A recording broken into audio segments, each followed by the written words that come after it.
lá. Vamos lá.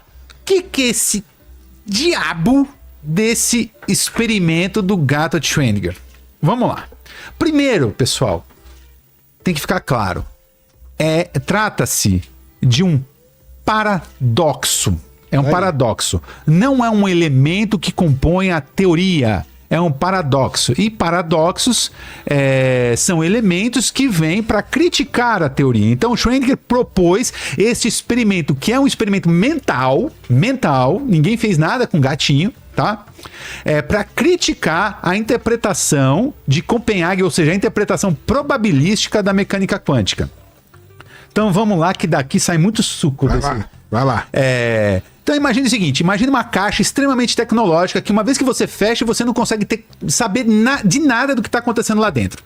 Só que antes de você fechar a caixa, você vai colocar nesta caixa um átomo radioativo, tá ok? Que pode decair a qualquer momento. Então, tipo, átomos radioativos, eles são átomos que, com o tempo, eles podem decair e se transformar em outros elementos químicos. Isso é a base aí para energia nuclear e tudo mais, tá? Energia de fissão e etc. Aí. Beleza. Então, imagine posto sobre essa caixa um átomo radioativo, beleza? Que pode cair a qualquer instante. Nessa mesma caixa é colocada uma coisa que nós chamamos de contador Geiger, que pega justamente, ele é sensível à radiação. Tá? A esse tipo de radiação, então ele é acionado toda vez que esse átomo ele decair. Beleza? Pegou. Então tá, o átomo, uma vez que ele decaia, vai acionar esse contador Geiger. Conectado ao contador Geiger, nós temos um martelo que, uma vez que o contador Geiger for acionado, faz com que o martelo caia sobre um frasco de vidro que contém um gás venenoso. Beleza? Então, tá feito o aparato. Todo o aparato tá aí. Então, o que o Schrödinger fez? Então, ele imaginou, vamos colocar então o gato lá dentro e fechar a caixa. A questão e o grande ponto é o seguinte, você tem, por um lado aqui, o átomo radioativo, que é um ente quântico. Então, dentro de um intervalo de tempo, eu nunca vou conseguir dizer, uma vez que eu não esteja fazendo nenhuma medida sobre ele, se ele decaiu ou não decaiu. Na verdade, e de fato, como a gente está falando de mecânica quântica, esse átomo ele vai se encontrar sob um estado de superposição quântica. E o que é um estado de superposição quântica? Basicamente é o seguinte, no caso do átomo, eu vou dizer o seguinte, se eu não estou fazendo a medida, veja, se eu não estou fazendo a medida, se eu não estou ali medindo, a caixa está fechada, eu não estou medindo, o átomo, ele, dentro de um intervalo de tempo, eu só posso dizer que ele decaiu e não decaiu. Não é ou não decaiu, é e não decaiu. As duas possibilidades coexistem. Por isso que a gente chama de superposição. Isso está relacionado àquela questão da função de onda. Existe probabilidade dele ter decaído dentro do intervalo de tempo e uma probabilidade dele não ter decaído dentro desse mesmo intervalo de tempo. Então, só que dentro desse intervalo de tempo, essas duas possibilidades, elas simplesmente coexistem. Então, se essas duas possibilidades coexistem, eu sei que se ele decaiu, o contador Geiger foi acionado, fez o martelo cair sobre o frasco de vidro e escapar o gás venenoso e matou o gato. Então, se a caixa está fechada e esse ente quântico decaiu e não decaiu, encontra-se sob esse estado de superposição, o gato estará vivo e morto. Eu não disse ou morto, eu disse e morto. E isso é um paradoxo. Por que isso é um paradoxo? Schrödinger criou isso para criticar a interpretação probabilística da mecânica quântica. Por quê? A gente só pode falar em interpretação probabilística a entes que são quânticos. O gato não é quântico. Olha lá a imagenzinha do gato. Aí, ó. É exatamente isso aí. O gato, ele não é quântico. Eu não posso dizer que o gato está vivo e morto. Então ele fez meio que chacota com a física quântica. Por outro lado... Ficou tão famoso isso, né? Porque é um paradoxo que não foi resolvido. Ele não foi resolvido. Ele não vai ter porque é esse lance, cara. O gato, ele não é quântico, entendeu? O gato não é quântico. Então não se aplica. Só que, na verdade, tá misturando a partícula quântica que tá lá dentro, esse ente quântico aí, que vai decair ou não e vai derrubar o negócio, com o gato que não é quântico, entendeu? Exato. Então, você cria um paradoxo. Só que o Niels Bohr dizia, não, o gato está vivo e morto sim. Até que você abra, o gato vai estar vivo e morto sim. Mas não faz sentido isso, né?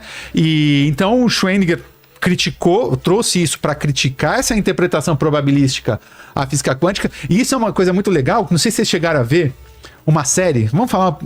Tem uma série chamada Matéria Escura. Dark Matter. Você assistiu? Sim, fantástico. Li o livro. Não sei por que tem esse nome. Porque o nome Dark Matter não tem nada a ver. Mas ele fala... Sabe aquela caixa que eles entram? Sim. É justamente a ideia do gato Schrödinger. Onde você entra numa caixa e você consegue acessar todas as várias probabilidades. todas as possibilidades de realidade. É isso. Entendeu? Por quê? Porque é probabilístico. Enquanto você não for lá e viver aquilo, aí colapsa a onda. Quando você vive, colapsa. Entendeu? Manja, então, tipo... Enquanto você não viver, você tem acesso a todas as realidades. Você escolheu uma, a onda colapsa naquela ali. Então, veja, realmente é uma coisa muito... Se você for analisar ali, é uma coisa muito nonsense. É uma coisa muito nonsense, mas ao mesmo tempo é maravilhosa, né? É maravilhosa. E Einstein, obviamente... Como a gente já disse, ele ficava muito, muito chateado com essas interpretações probabilísticas. Né? Mostrava a língua. Mostrava a língua. Ele não gostava. Ele já não penteava mais o cabelo por causa disso. Ele ficava deprimido com a física quântica, com essa interpretação que era dada. E ele realmente considerava, por conta dessas questões, como uma matéria dentro da física que estava incompleta, porque para ele não era cabível, para ele estava faltando alguma coisa, porque não era possível que a coisa não fosse determinista, como eu coloquei aqui, entendeu? Não é possível que eu não consiga fazer projeções futuras, está faltando alguma coisa nessa teoria, é uma teoria incompleta. Por outro lado, Niels Bohr dizia que não, a teoria está completa, as partículas elas têm de fato natureza probabilística, e cara, na boa, Niels Bohr estava certo, porque hoje eu até fiz um vídeo recentemente sobre isso, que os caras, a tecnologia hoje tá tão embaçado o negócio, que os caras, hoje, cientistas, agora eu não lembro de qual colaboração internacional que isso foi feito, mas em qual laboratório que isso foi feito, só que eles pegam um ente quântico, um átomo, por exemplo, sendo um átomo de rubídio, tá? Eles levam esse átomo de rubídio a uma temperatura tão baixa, antes de fazer a medida, qualquer medida, eles levam a uma temperatura tão baixa que os caras conseguem observar esse estado de superposição. Eles conseguiram observar recentemente, num experimento, eles conseguiram observar um estado de superposição quântica de um átomo de rubídio por 23 minutos, o que é um recorde. Ou seja, realmente, isso acontece de fato. Mas se fosse possível para eu ver, o que eu estaria vendo? Ali no caso... Qual que é a imagem? Eu não vi imagem. Tá. Eu não vou saber te dizer qual que é a imagem exata que os caras veem. Realmente eu fiquei curioso com isso. Eu procurei no artigo ali, eu não vi qual a imagem. Mas só para ficar claro, o que é essa tal superposição quântica? Eu joguei um outro exemplo que ficou legal uma vez, que foi o seguinte. Imagina você e um amigo seu, certo? Você está do lado de fora de um quarto com a porta fechada e seu amigo está dentro do quarto. Tá? Certo. Para você que tá desse lado aqui, fora do quarto, com a porta fechada, para você, o seu amigo ele pode estar em qualquer posição possível dentro daquele quarto. Para você, ele pode estar em qualquer posição. O banheiro pode estar no quarto, pode estar deitado, pode estar em pé. Em qualquer posição. Só que agora imagine o seguinte: se seu amigo fosse um ente quântico, não é que ele pode estar, ele vai estar em todas as posições, ele estará em absolutamente todas as posições simultaneamente, até que você abra a porta e veja onde ele está. Ele tem a probabilidade de estar em todas as posições. Não é que ele, e veja, não é que ele está, ele tem a probabilidade de estar. Mas aí acaba sendo, porque, por exemplo, ele tem 10% de chance de estar deitado, 12% de chance de estar de pé. Ele tá sentado em pé. Pra você que tá fora, cara. Pra você que tá fora. Mas ele não tá, ele tem a possibilidade de estar. A probabilidade. De fato, o seu amigo que é um ente macroscópico, que é um ente grande, ele não vai estar. Só que eu só tô jogando esse exemplo só pra deixar claro pras pessoas.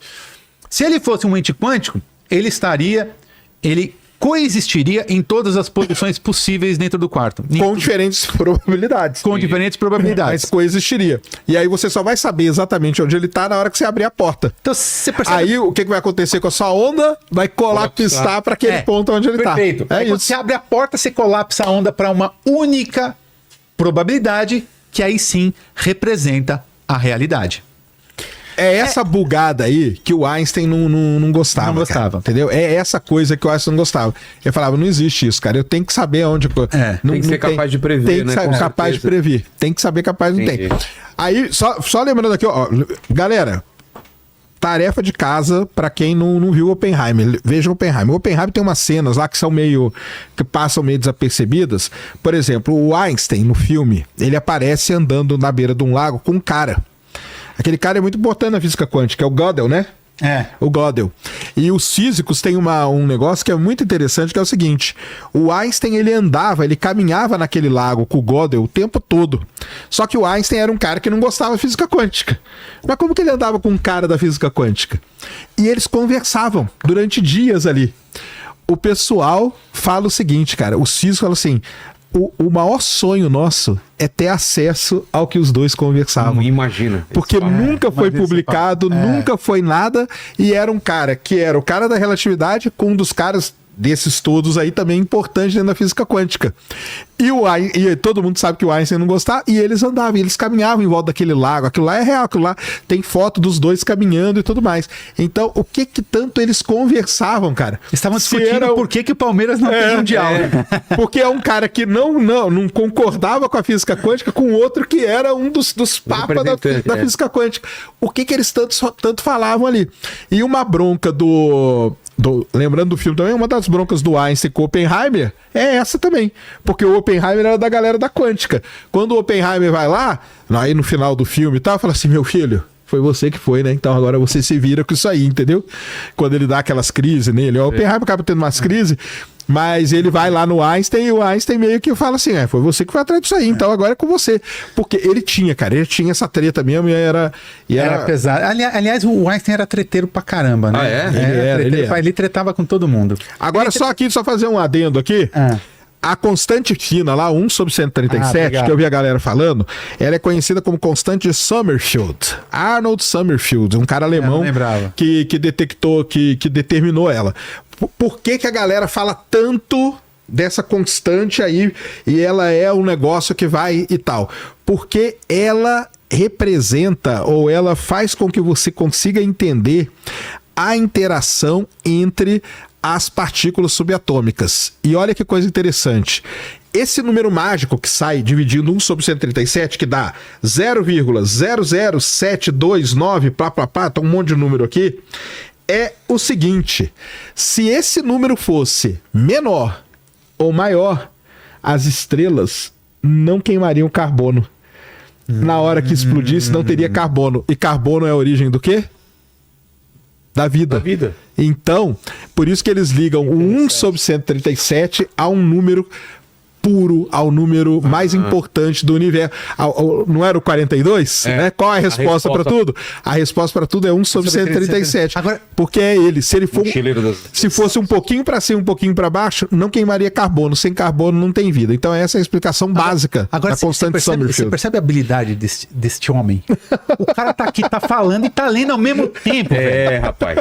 Que isso, velho? A probabilidade dele estar aqui, a probabilidade dele não estar aqui eu não consigo. Segundo o Felca, né? Eu sou, né? Ele falou aqui, né? Que eu sou um alienígena, né? E por isso que eu falo, né? Eu não vi em nenhum momento ele lendo esse celular. O cara saiu com a resposta, mano. Eu só dividi aqui 1/137. Que habilidade, mano. Mas é isso aí. Mas muito bom. Então, essa é a treta, viu, galera?